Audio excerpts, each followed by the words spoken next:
Namaste and welcome to Sarva Gunn Sampann.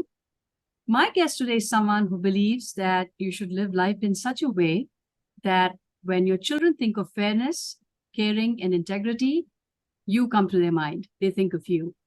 Her strengths include empathy, curiosity leading to creativity and adventure, and spirituality. I'm pleased to welcome Atheetha Sowmya Venkatesh to the show. Atheetha, thank you so much for joining me. Thanks a lot, Anu, for thinking of me and including you in your show. I truly believe that women, when they come together, they give each other a lot of strength. So I've been watching your podcast, and it's just such an inspiration, and I'm humbled to be a part of it.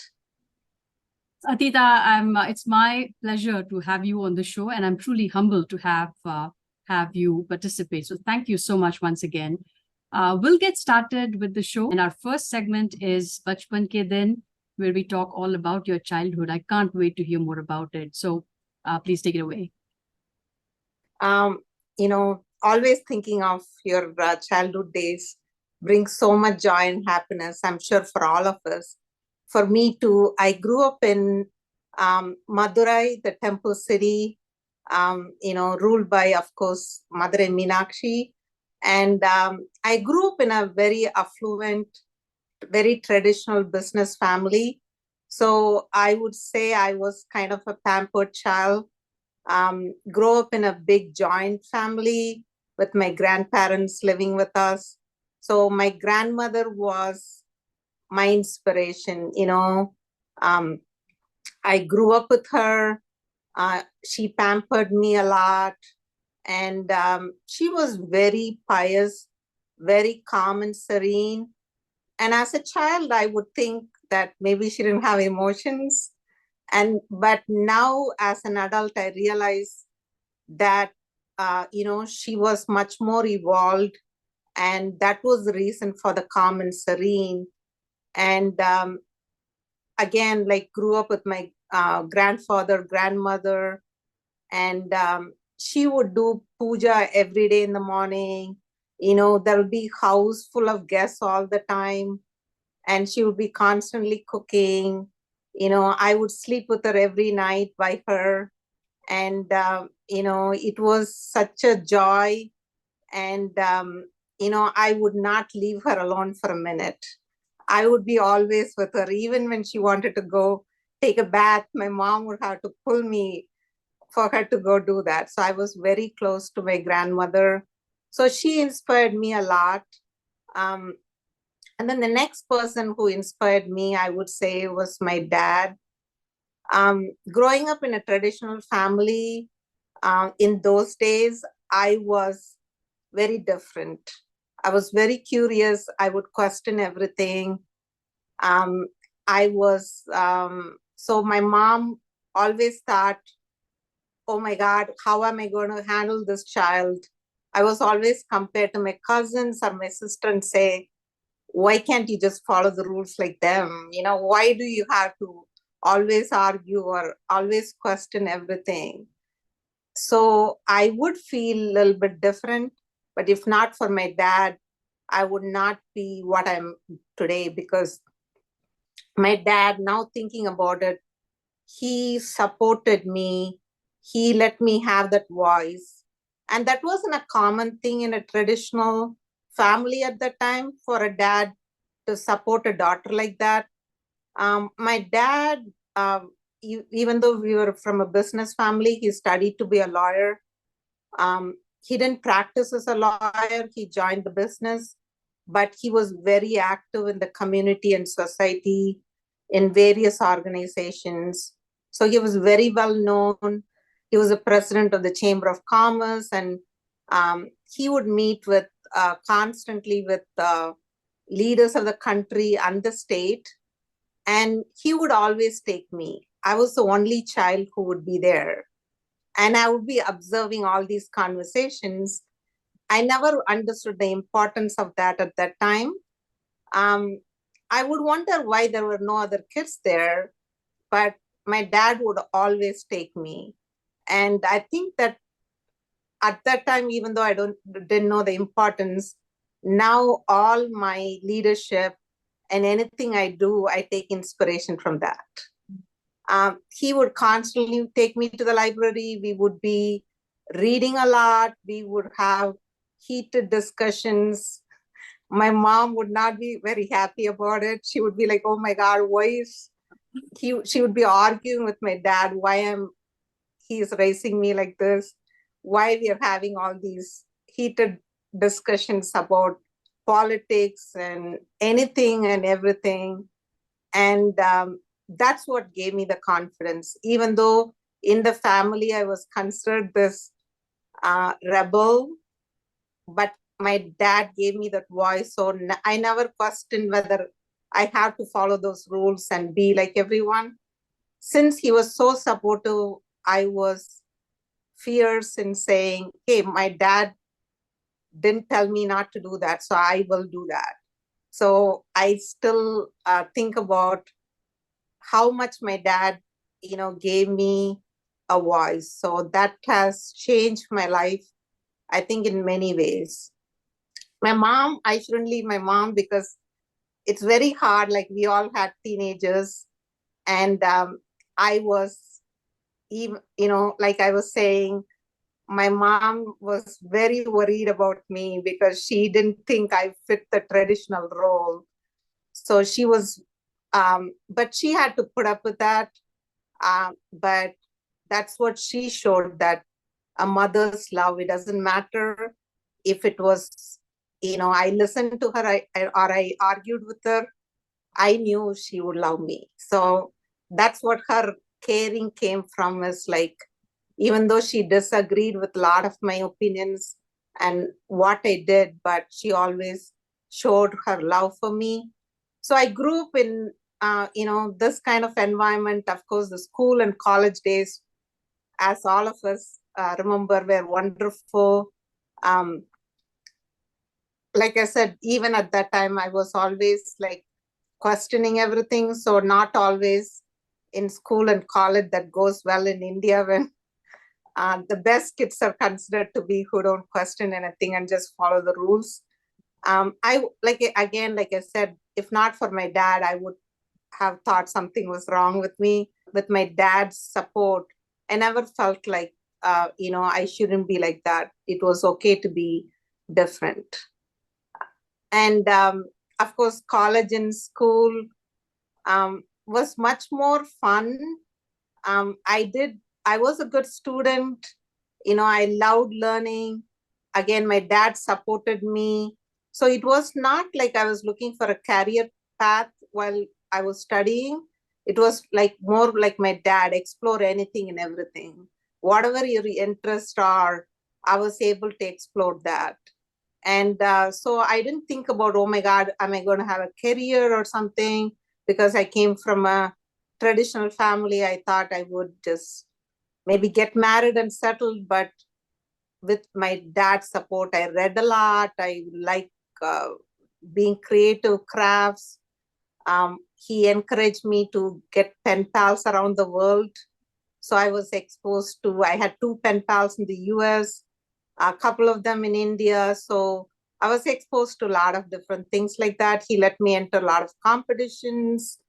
So I was exploring all that, not in a career path kind of way, but more to just finding myself. At that time, the pressure was for my dad to get me married, because my grandparents were telling him, why do you, we need to get her married. And I think my dad figured out, like, what my mom said about me was true, that I would not fit the traditional role and be a good housemaker, or like a head of the family in Madurai, right? So he did find a groom in the US. And I think, I always think about, he didn't tell me why, but I always think that maybe he did think, okay, this is the freedom I'm going to give her to go explore more and find herself. Yeah, and that beautifully leads us into our next segment, where I can't wait to hear all about what happened after you graduated high school. You talked about getting married, finding a bridegroom in the United States. So walk us through that journey, after high school, your college and all of that. So this is our segment, Ye Kahaan Aa Gaye Hum. Thank you, Anu.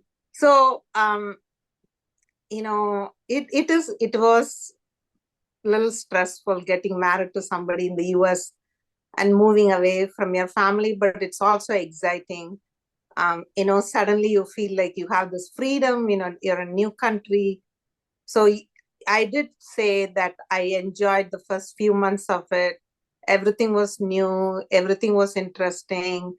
And luckily, my husband was as supportive as my dad.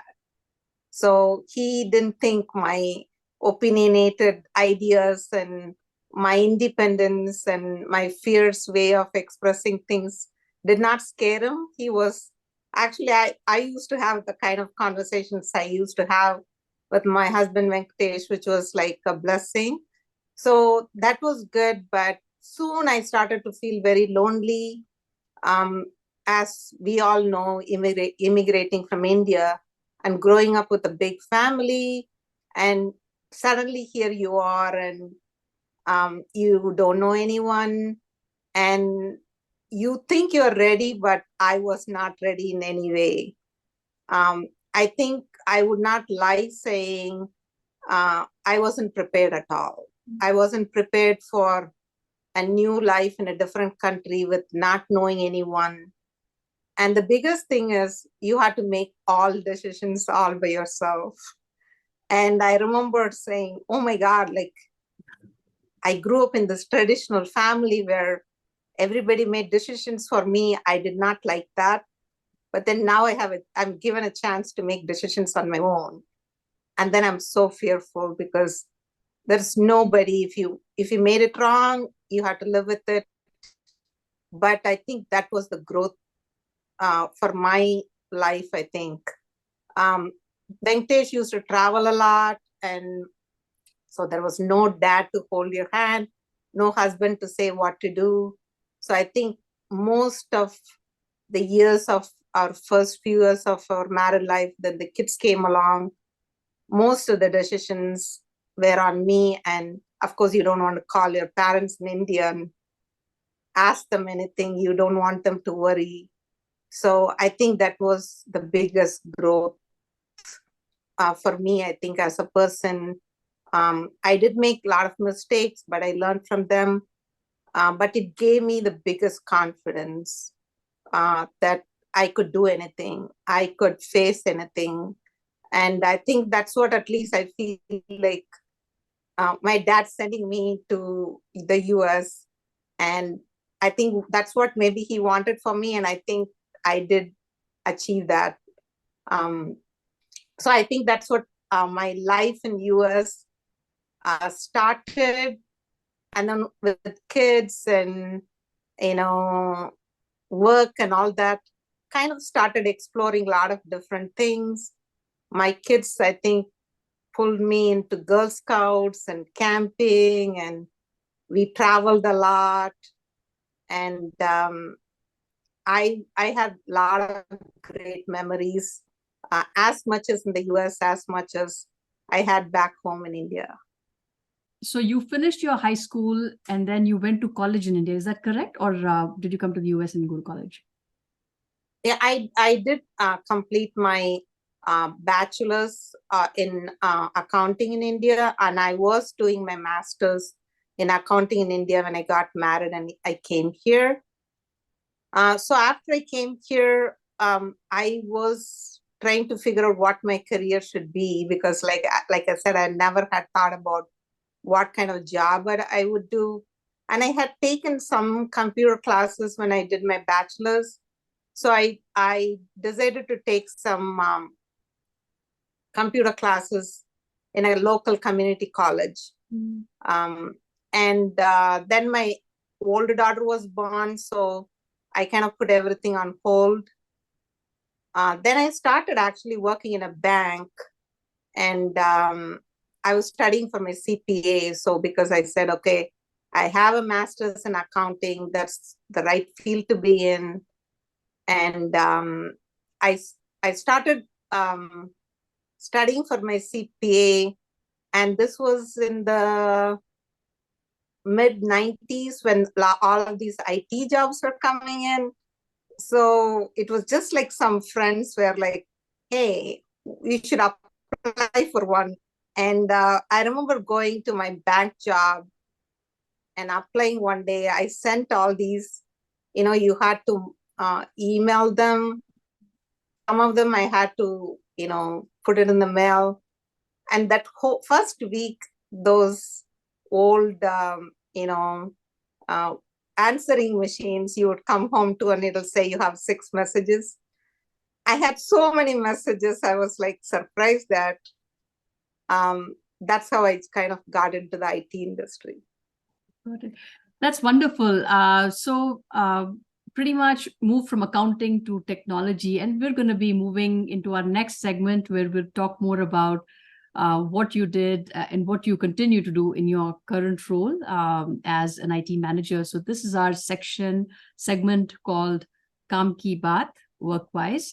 So please talk to us about what you do in your current role. Current role, I'm in management. I'm manage both the applications and the account. I'm also the application manager. I'm the account manager for a big utility company where I manage all their applications and their budget in Ohio. We are all over the US. I manage all the applications for them in Ohio. I've been working for them for the last 25 years. This is my 25th year. So the reason why I stayed there is very interesting. I started there, maybe that was my 3rd job. I started there as a programmer. I enjoyed that role. And then I was going to have my 2nd daughter. And it was very difficult because I didn't have any family support. Venkatesh was traveling every week. And with my 1st daughter and work, I was very overwhelmed. So I actually decided I was going to just quit. I said, I'll just take a break, maybe 5 years, raise my 2nd one, and then I go back to work. So this is the same time I was working for the company I still work for. And I went to the manager at that time, and he said, just go on like a 6-month break. Don't make any quick decisions like this. I'm sure you're very overwhelmed. Don't do that. So just go on a 6-month break, come back. And I went back. He had retired. And this is where I said, when women support each other happens. There was a manager. She was a woman. And then I told her, I cannot do this. I cannot work full time and do this. Because my husband travels, I will have 2 young kids, and I don't have any family support. And she said, oh, wait. She was much older. She said she always wanted to work part-time when she was younger with her kids. And she said, nobody gave her that opportunity. So she said, hey, Atheetha, why can't I give you that opportunity? So she actually said, let's talk to your team, see what we can work out for you. And she was very instrumental. There was nobody working part-time at that time. And this was the time of not anybody working remote or anything like that. So nowadays people might think, oh, what's the big deal about that? But this was at one time when nobody was working remote. Everybody was working full-time and you had to go to work. So she was very instrumental in making me part-time. And also I was just working Mondays and Fridays. So Venkatesh used to travel Tuesday, Wednesday, Thursday, and I used to go to office Monday and Friday. And my team members helped. She was very instrumental. And of course, I increased some of my part-time hours as my kids grew up. But here's one thing I think at that time I used to feel that I wanted to, as part of this journey, talking to you explainers, I think as women, we have a lot of, balancing work and family is hard. Sometimes we look at women who are CEOs and who have achieved a lot, and then you feel like, why can't I do that? Maybe I'm missing something. But maybe I did feel like that at that time, but now with what I've learned, I feel like everybody should do what works out for them. So it was tough at that time because it's, you do want to achieve, you don't want to be feeling like I cannot balance. Like everybody feels like, oh my God, everybody seems like they're doing fine while everybody's struggling, nobody's talking about it. So as women, that's where I think it's very important that none of us make others feel like I'm doing more than you. Whatever fit you, I think you should be very comfortable. If you don't want to work, you should feel very comfortable about that.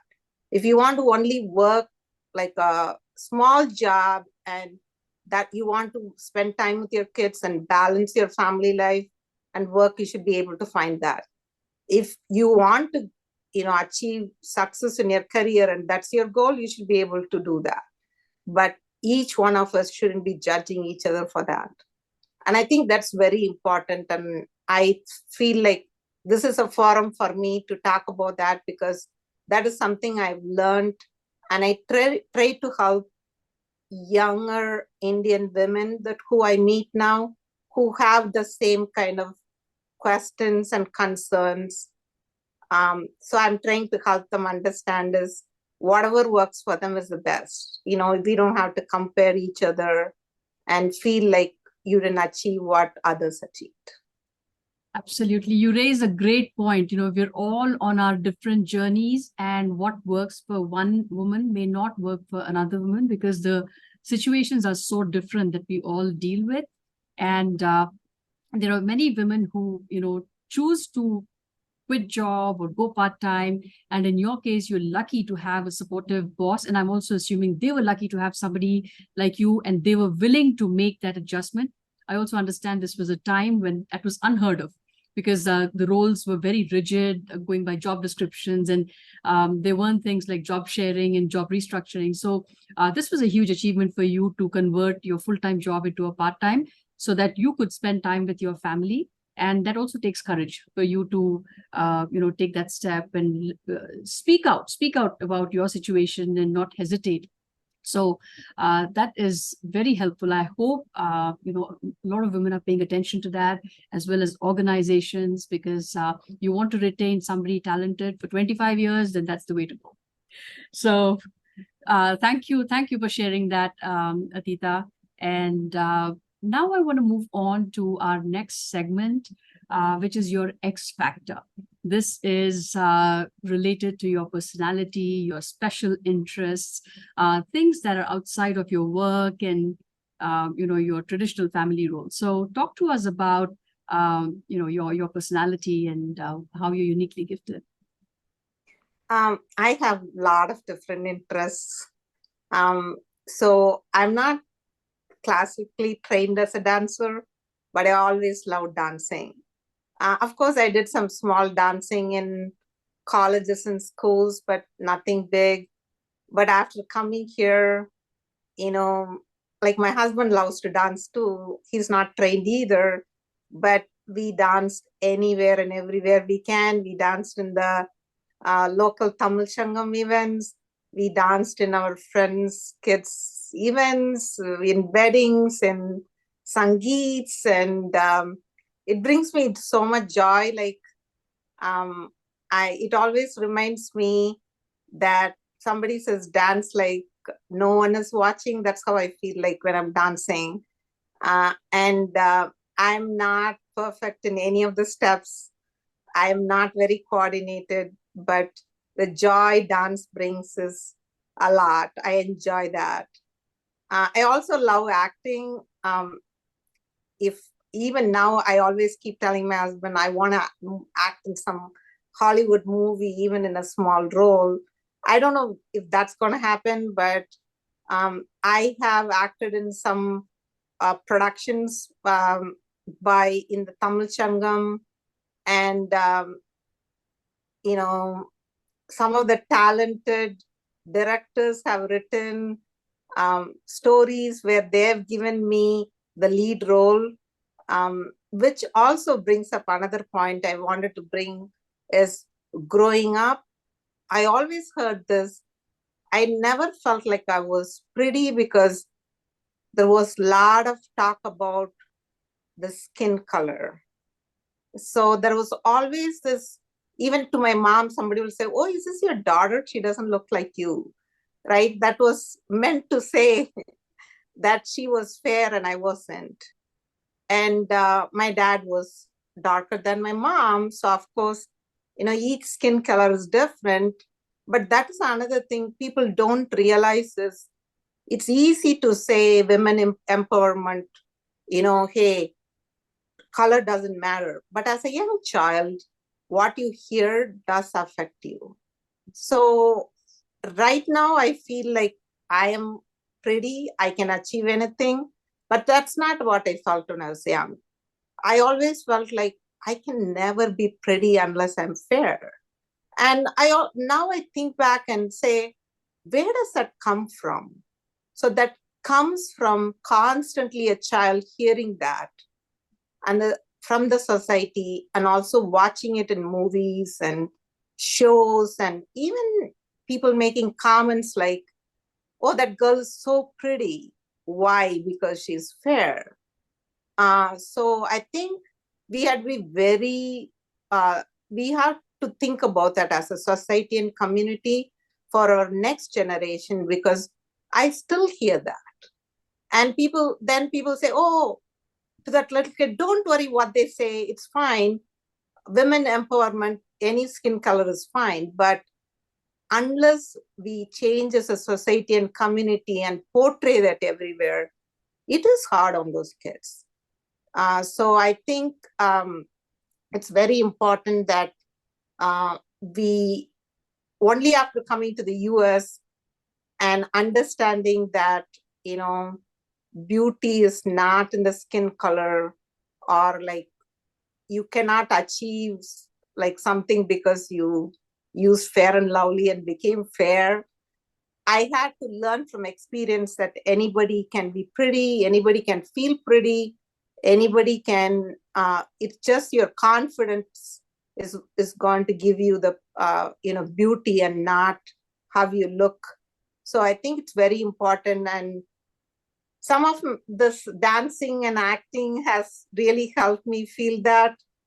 And also, like I said, I have a lot of, my X factor is huge. I like to paint. I paint saris. I make a lot of my own jewelry. And my one thing I'm really proud of is I love nature and hiking. And me and my husband, we used to constantly go on vacations, nature and hike. And for years, I tried starting a group for women to get together and do that. It would start and then fizzle out, fizzle out. I understand everybody had a lot of commitments. I did too. And in 7 years ago, this is our 7th year, we started a group. There was a group of men and women hiking, and I found out there was not any women hiking in that group. So I said, why don't I start my own, where it was just for hiking on Sundays for women. So I started that. And at first it was, people were reluctant. They were worried. Are you going to go into the woods? Are you sure you're not going to get lost? Their husbands will be like, does she know what she's doing? Is she going to bring you back home safe? But eventually people started enjoying that a lot. So we have been hiking this is our 7th year hiking. We hike every Sunday.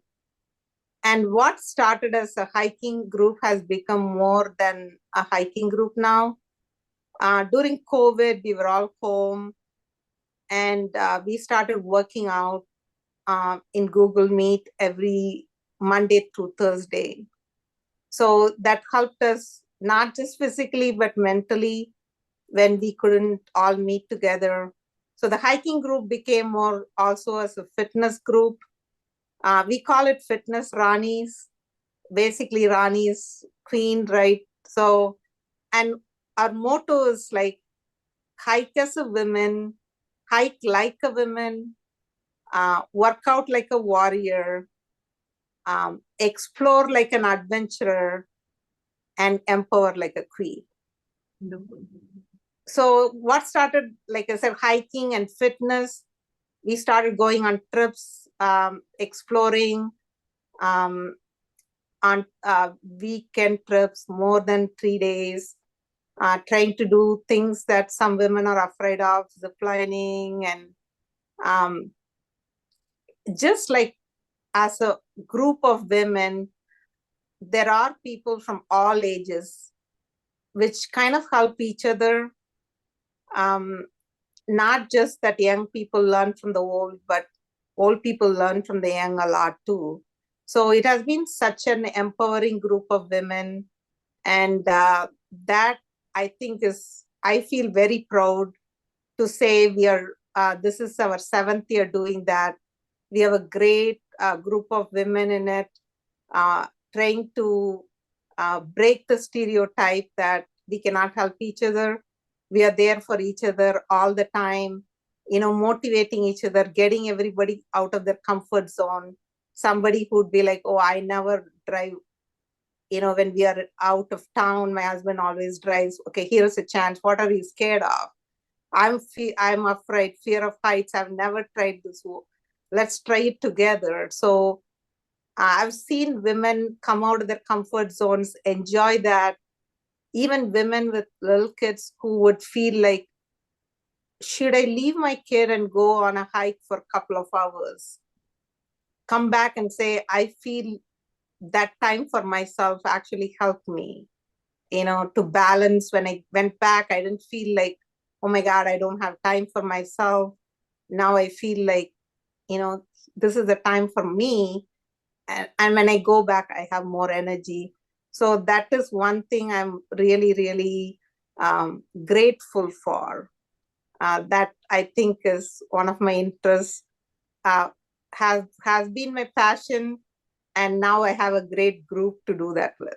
That's remarkable. And I really want to applaud you and thank you for bringing up an issue which is so common, and it affects millions of girls and women, especially in a country like India, when it comes to skin color. So I really want to thank you for using this platform to talk about it, because I think it's a reality that a lot of women live with each and every day.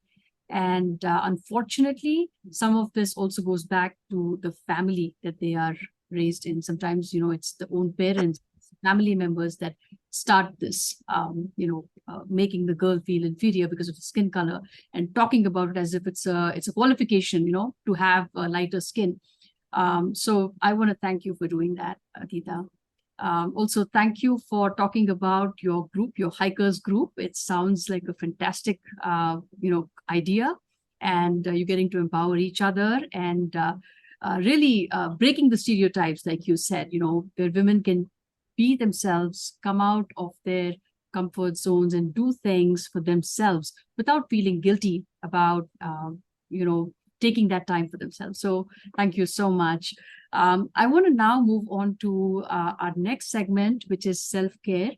And here I want you to talk about how you take care of yourself. You've got a very busy life and also a very productive life at that. So what do you do on a daily basis to take care of yourself mentally, emotionally, physically, and spiritually?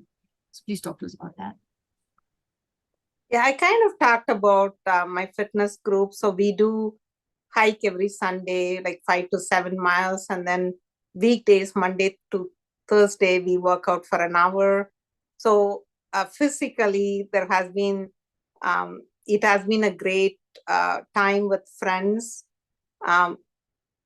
Spiritually and mentally, Chinmaya Mission Cleveland has been, has kept me happy and blissful. My grandmother and mother, we used to go to Ramakrishna Taponam, and I used to be part of the Silver Sangam, which is basically for kids. And as a kid, I went there and I learned a lot. I don't know how much I paid attention, but I have to thank my mom and grandmother for that, because it is very important, I think, what kids learn at a young age, even though they seem like when they're teenagers, or even when I was in my 20s and 30s, didn't seem like that made a big difference, did come back to me now. So it did bring me back to Chinmaya Mission. And I think without that spiritual guidance, I don't think my life would be fruitful in any way, because, with everything said, without that gratitude and feeling that God is taking care of everything, and knowing that everything happens for a reason, it's very hard. And without a spiritual guidance, I think none of us can benefit what we need to from this life. So we have been going to Chinmaya Mission Cleveland regularly. Our gurus, Vivekji, he guides us. And it has immensely helped me. I really believe in, that, gratitude to Guru and God is very important. And I feel like my grandmother has guided me where I needed to be, with the association with Chinmaya Mission. And that's what helped me. So I feel like it has covered my, spiritual learning, and really blessed. Yeah, and also I, very curious to know about your recent trip to Mansarovar, Kailash Mansarovar. Do you want to talk a little bit about that? Yes, thank you for bringing that up, Pano. I don't know how I can put it in words. This was something we had planned in 2020. 2020, we had paid the whole money, and this was always in me and my husband, we always wanted to go to Kailash. And 2020, we paid, and we were all excited. We were also started training for it. And then, as you know, COVID hit. So it was canceled, and we didn't even know if our money would be paid back. The agency wasn't even operating for years. Nobody was going to Kailash. So early this year, we were talking about, maybe next year we can go, we should plan for it. But everywhere I would go, wherever I saw Shiva, I would be like, please take me to Kailash. Every Shiva temple I would go to, I would be like, please take me to Kailash. And this was early in the year. The travel agency called us and said, hey, you paid in 2020 to go on this Kailash Mansarovar Yatra. Are you guys interested in going this year? So I think Shiva heard my prayers and actually called back, because I can't imagine a travel agency calling back after 3 years. And they said, we'll honor that money, you just pay the difference and you come. And I told Venkatesh, okay, what else? She was right here calling, we have to go. So we weren't really prepared. We didn't train like last time we had planned. There were some family things that happened, and so we weren't really prepared. But mentally, I have been prepared for years to do this. And of course, with the regular hiking and workout we do, we thought we were prepared. So we embarked on the journey. So one thing I learned is it is a very spiritual experience. Everybody asks, is it tough to do? Physically, yes, it is very demanding. But I think more than what I learned from this experience is, you can be as prepared as physically, but mentally you have to trust and surrender. Without total surrender, you cannot do this. So the first day you start, and there was the Saga Dava festival happening, which is the biggest Buddhist festivals. So the there was thousands of Buddhist pilgrims there. So their energy is like, it just fills you up. And then you pass Yamadwar, where basically the belief is you have to let go of everything, every vasana, everything you have accumulated, and then enter without anything to do the 3-day parikrama. So you go through that, they say you're reborn. So if you're reborn, then you have to be very careful about not doubting and bringing your, negative thinking in there. But the local Buddhist pilgrims, the Tibetans, were the inspiration who took me along. I saw them as Shiva's Ganas right there. They had total faith and surrender. They didn't have the right shoes. They didn't have the right hiking poles. They didn't have the right clothes. They didn't have the right food.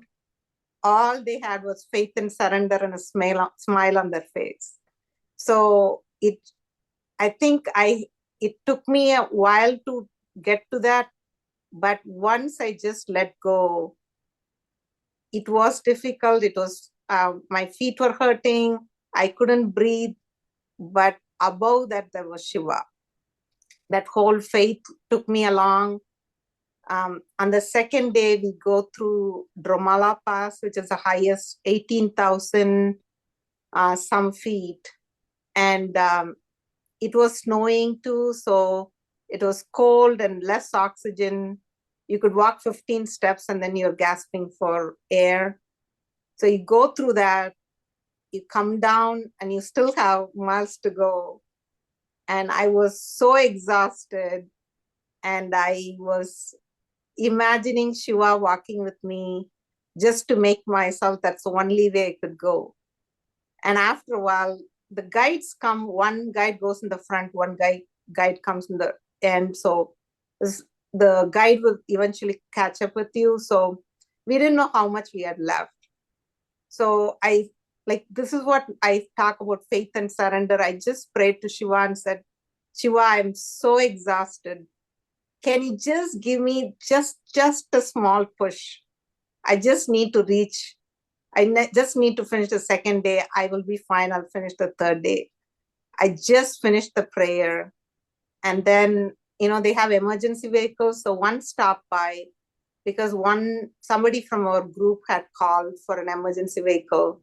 So they were leaving. So our guide gets off the emergency vehicle. He holds my hand and says, let's go, let's finish this. So I'll be in tears when I talk about this, because I just feel like Shiva just dropped by, and I just still feel like everything in the universe is there for you. It just, as human beings, we don't have the faith.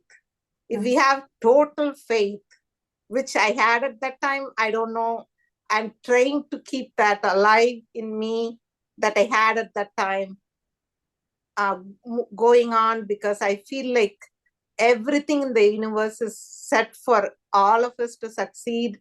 If we have true faith, it will happen.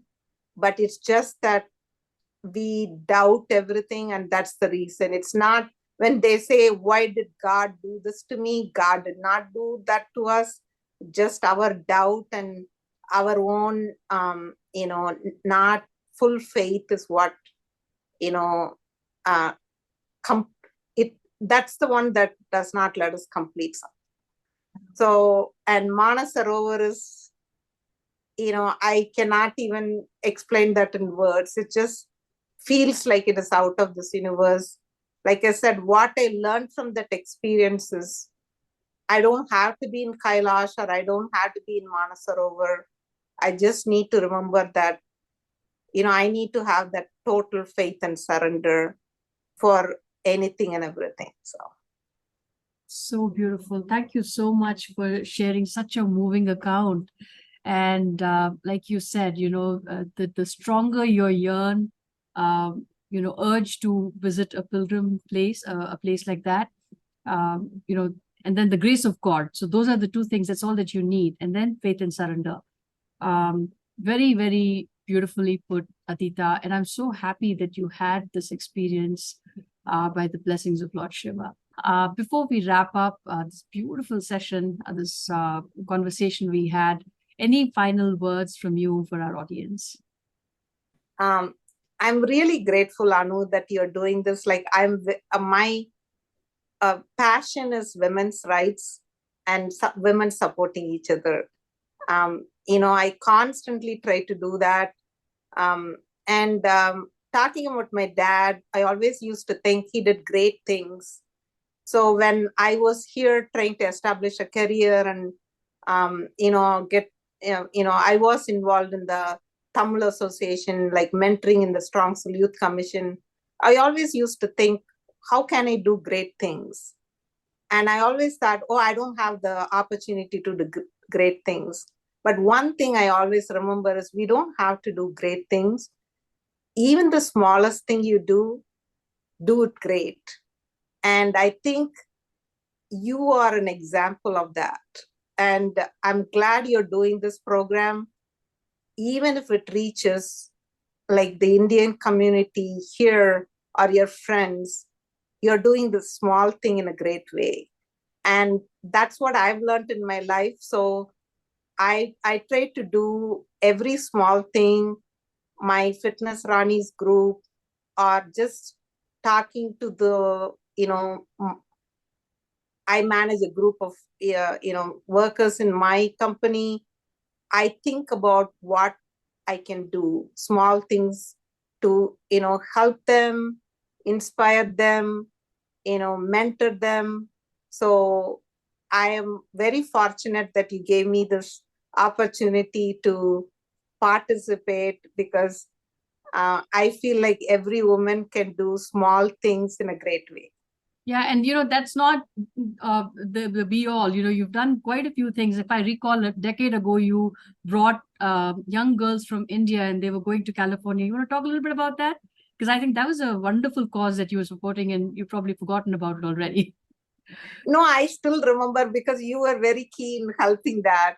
I don't think I played any role, but I think it was a cause that you were supporting. I think there was a handful of girls, like maybe a dozen students that had come, and you had coordinated all of this. So I just wanted to kind of refresh that memory for you, that when you talk about empowering and doing things, in small ways, I think you've done a lot.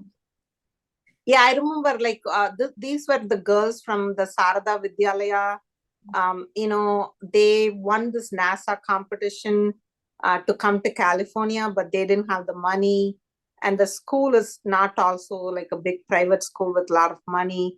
So they did raise the school from their alumni association. They raised money for their tickets and stuff, but they needed money to come stay in the US. They needed money for all that. And I remember like you had a Facebook group where I had asked for help, and it was, like I said, grace of God. Everybody pitched in. Actually, one of your friends from California, she hosted them. Yes. Took them everywhere. I remember she even took them to Universal Studios. They were these girls from Madurai who would have never thought they would come to a NASA competition, but they had a chance. And I hear from when I went back and I talked to the teachers, they said those girls are all doing very well in their career. They're all in India. So I'm glad, like I said, that group helped. It's not just me. Everybody pitched in, people donated money. Your friend, opened her home up. Teresa Boyle, and yeah, absolutely. Credit and goes. That's another reason. See, women joined together, like, our force is invincible. We can do a lot. Absolutely. And then, when the intentions are pure and noble, the universe brings everything together to make sure that what you wanted to see happens. So, Atheetha, I can't tell you how privileged and fortunate I feel to have you on the show. I hope a lot of women watch this episode, not just women, everybody, men, women, children, and take away some very beautiful lessons for life that you have shared. So with that, I want to thank you. And to my viewers, I want to thank you for watching. Please share your comments and share this episode with Atheetha Sowmya Venkatesh, with your friends and family. And do subscribe to this channel, Sarva Gunn Sampann, so that you don't miss another episode of my beautiful guests who come on the show and share their perspectives. And we're trying to empower each other. And what better way to do than this? Thank you very much. Thanks a lot, Anu, once again for this great opportunity. My pleasure. Bye-bye. Bye.